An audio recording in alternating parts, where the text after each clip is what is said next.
지난달 우리나라 무역 적자가 127억 달러로 사상 최대를 기록한 가장 큰 이유는 바로 반도체 수출 부진이었습니다.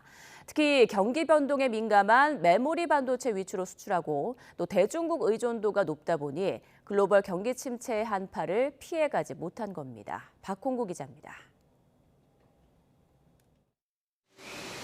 국내 반도체 수출 물량의 60%는 중국과 홍콩으로 수출돼 중국 공장에서 전자제품을 만드는 데 들어갑니다.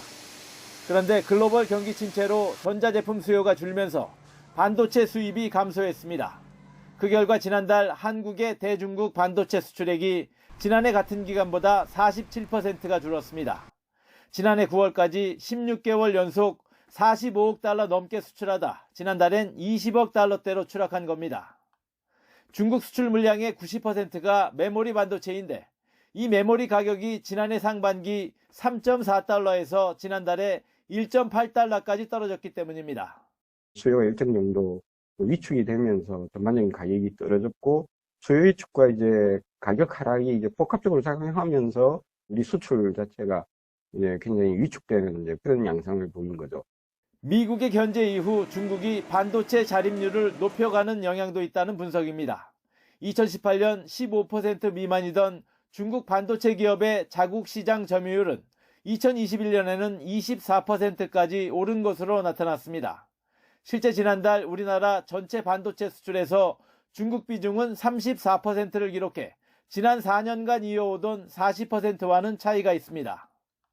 기술이 높은 어떤 수준의 반도체는 아직은 좀 부족하고 그 밑에 수준의 중저 수준의 어떤 기술 수준의 이제 범용 반도체죠. 그런 부분에서 일단 먼저 그 내수 이제 중국 기업들의 성장이 이제 가팔라요. 4개월 연속 이어진 대중국 반도체 수출 감소는 우리 기업들의 실적에 직격탄이 됐습니다. 지난해 4분기 삼성전자는 반도체 분야 이익이 1년 전보다 97% 줄었고 SK하이닉스는 10년 만에 분기 적자를 냈습니다. 이 같은 부진은 올해 상반기까지 이어질 전망입니다.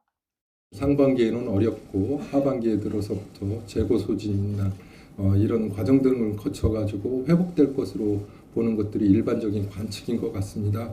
반면 비메모리를 위탁 생산하는 TSMC는 같은 기간 동안 영업이익이 78%나 늘어 우리 기업들과 대조를 이뤘습니다.